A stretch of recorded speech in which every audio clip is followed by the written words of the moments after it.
Tom Swarbrick. Tweet at LBC. Lee's on Twitter tonight. Tom, surely the surveyor who studies for 4 years to become an RICS surveyor who inspects for the mortgage lender should be able to say whether cladding is acceptable for lending purposes or not, says Lee. Potentially, but having just gone through this, I might have got this wrong, but the surveyor that comes round to the house to check, the walls and the roof and everything else that's going on, they are instructed by the buyer. And the buyer gets the report, and the buyer judges on the report whether they want to take on the responsibility of this particular property. The banks do a survey, but I mean, for the bank that we're paying money to for the rest of our lives for this, they do a valuation survey. They just drive past. They just go, yeah, it's got 4 walls and it's standing up, and we reckon it's probably the same price that you've offered for it. So yeah, crack on. They're not there to inspect every cough, kick and splutter. Come to your calls on that in just a moment. Really interesting. Getting loads of calls from all around the country on this, so we'll come back to more of your calls in just a moment. But I do want to touch on what's happened to Harry Maguire. The England international, Manchester United captain, was found guilty in a Greek court of assaulting a police officer and attempted bribery of police officers too. Well, he's now had his application for a retrial accepted. Helena Smith is the Greece correspondent for The Guardian. Very good evening to you. Good evening. What does this granting of an appeal mean for Harry Maguire?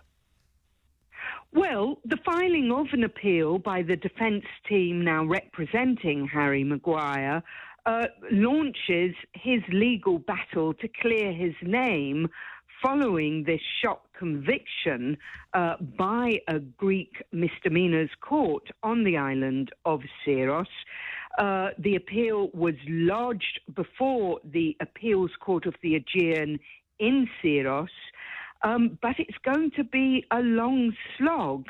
This conviction will hover over him, even if it has been temporarily suspended, for several years, because it's very unlikely, given the backlog of cases in the Greek legal system, that the appeal will be heard for, the best part of 2 years. But it does mean that last night when we were talking about this, Harry Maguire was a convicted criminal, and tonight he is no longer a convicted criminal. That is not quite correct. Right. The court case hasn't been nullified as such. It has happened. The conviction stands. It has, if you will, been temporarily suspended, i.e. it's pending until a higher court either upholds it or overrules it down the line. And what I think maybe it's something that you're used to in the Greek justice system, but it certainly surprised a lot of people here, was just how quickly it went from arrest to court case to conviction. And yet you say that this process is going to take a lot longer. Why? Yes, that's a very good point, and one that is being discussed increasingly. So after what would seem as an extremely accelerated process where Harry Maguire found himself arrested, detained, held in custody, ordered to appear before a public prosecutor, tried, convicted, handed a 21-month sentence, all in a matter of days, he will now spend several years, perhaps, fighting to clear his name. And that's because under the Greek legal system, if an offender is arrested, quote unquote, in the act of committing the so-called offence, he or she can be detained with immediate effect, asked to present themselves to a magistrate who will then decide whether he or she should be prosecuted and appear before a courtroom. So it's because of the Greek legal system that rushes these things through that this seems to have been done so very quickly. And it's now because of the extraordinary backlog of cases that the Greek legal system faces that Harry Maguire will now join that list of people seeking to have their convictions quashed by a higher court in Greece. We'll wait and see. Helena, thank you so much. Helena Smith, Greece correspondent for The Guardian, on the latest regarding the footballer Harry Maguire. 20 to 12. Let's come back to your calls. Here's Siddy in Croydon. Hi, Siddy. Hello. Thank you for picking up my calls. I'm just calling regarding, I'm on the opposite side. I'm not a seller. I'm a buyer of a property which is owned by one of the local councils. As a first-time buyer, I cannot afford to buy a house. But then I had a survey done. I got a mortgage accepted in principles, pending surveyor, paid £500 for the surveyor to come in.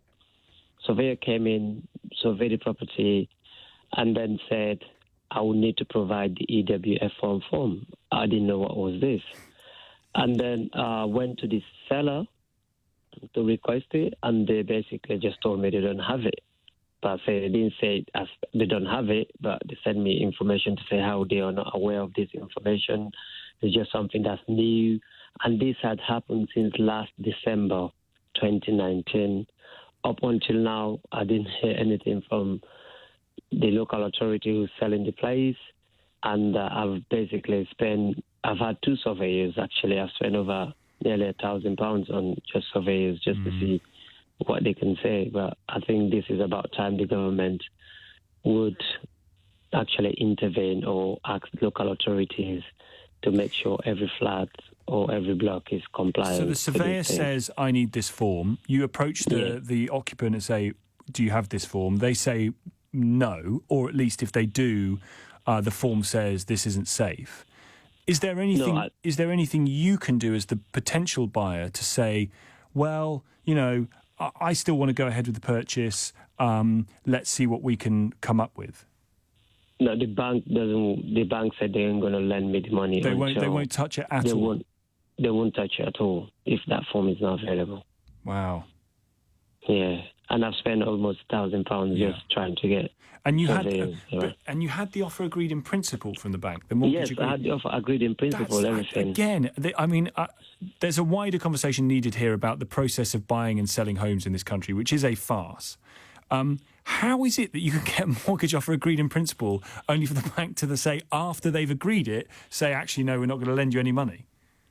Exactly, and they said until I get that form, and it was news to me. I've tried everything, and as I said, this happened since last December, and it's still going on. So the local authorities just wrote to me, I think the second letter saying, okay, they haven't had anything from me regarding as to whether I'm still interested in buying the house. I just didn't even reply because they knew the extent of how many times I've emailed them just to request for that form, and no one got honestly, back to me. it is unbelievably stressful, this process of trying to buy a house. It's made even more stressful by if you're trying to buy a flat and you need one of these forms and you can't get one and the bank's saying no. And it doesn't need to be this difficult. It really doesn't need to be this difficult. Siddy, I feel for you. Thank you. I also, frankly, the poor people are trying to sell the place. Here's Veronica in Twickenham. Hiya, Veronica. Hello. Hi. Thanks for taking my call. No problem. First of all, I'd like to say thank you for actually covering this issue because it is absolutely massive. And I'm getting that impression, I'm just looking at the switchboard. And you're doing a really good job of explaining it because it's actually really complicated because people keep saying you need a form. It's not a form. It's a survey. Yeah. The likelihood is a building first time round will fail. And then, then the process only begins from there. Well, the process begins before that because actually the cost of getting the survey in the first place. Hence the scammers. So it is really complex and people are not talking about it. So I'm a landlord. I've got multiple properties in this situation. It could be the absolute ruin of me. But, I honestly can say I worry more about people that are living in these properties. I don't live in a property in this situation. So if the worst happened to me, I'd still have where I live. Yeah.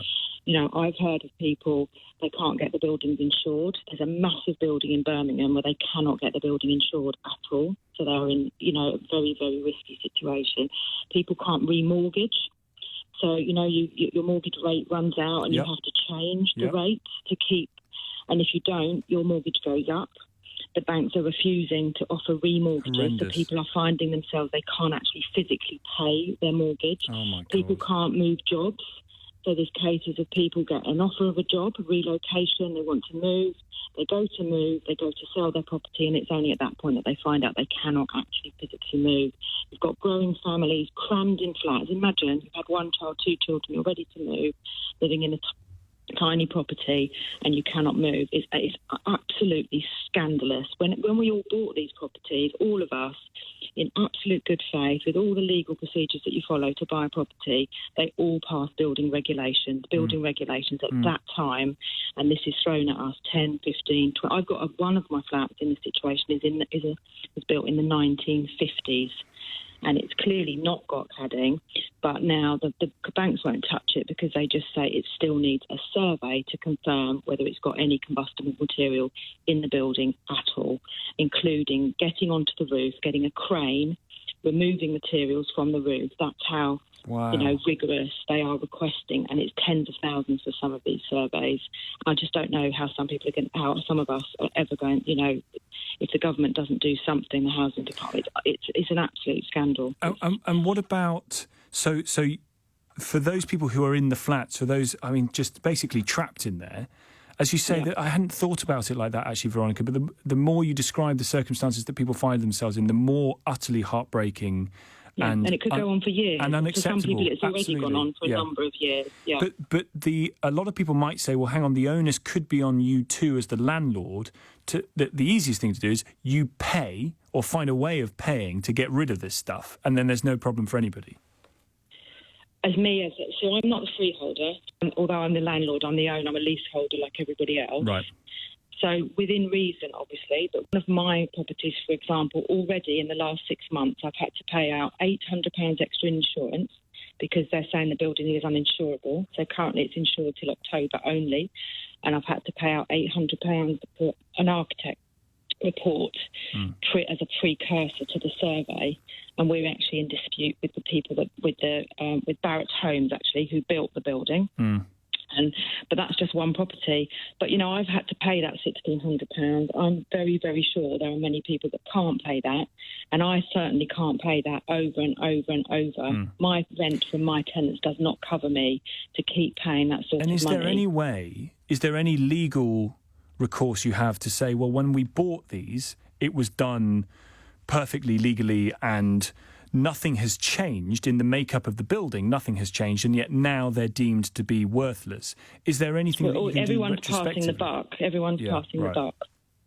So I do believe that RICS, the surveyors, RICS are the sort of governing body of surveyors, are in discussions with the government, and they've been having some meetings.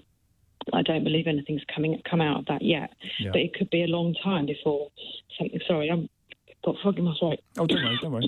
Before, anything comes out of that. Yeah. But no, everyone's passing the buck. So the people that built the building are saying, when it was okay when we built it, we followed the regulations. Here's all the certificates. Not our problem. The saying, when we insured it based on the regulations at the time, but now you're telling us it's a risk. What's happening in some other buildings is the owners and the occupants are having to pay for walking watches. So on one of the buildings I own, we're all having to contribute for a 24-hour watch for people to walk around the building and check every hour because that's the only way it's now insurable. Hang on. So somebody is paid to walk around the building on a shift rota 24 hours a day, presumably 7 days a week. There are multiple buildings. There was something on the TV about this the other day on another building, and it was exactly the same. So to do what? To check that it's not on fire? Check that it's not on fire, basically, and then if it is on fire, to raise the alarm. Because it's then the insurance company that's saying that that's what they want to happen in order to insure the building. Because you can imagine these people, that is not only are they unreal. living in a building that they've now feel fearful of living in, but then you've got an insurance company saying, we won't insure it as well. So in some cases, the walking watch is seen as a solution, a short term. Well, it won't be short term. This could be for years, the walking watches. I'm good. Do you know what, Veronica? I think we're going to look into that. That is, if you've seen it on the telly, I'm sure it's absolutely, definitely happening. That is unbelievable that people are paying out of their own pockets to have somebody walk around the building all the time to check it's not on fire because otherwise they can't get the insurance. What is going on here? This is Fred Carnot stuff. You can see why it's happened in the sense that you can see why there are greater safeguards in place for buildings that have cladding on them after everything that we saw in the horror of Grenfell Tower. You can see where this has come from, but it has morphed into a horror show. I think this is, this needs to get on the agenda pretty rapidly, doesn't it? And I'm sure somewhere in the Department for Housing and Local Government they are focused on this, but too many people have been in this position for too long, it strikes me. Veronica, thank you. 0345 6060 973. More to come. It's 11:50.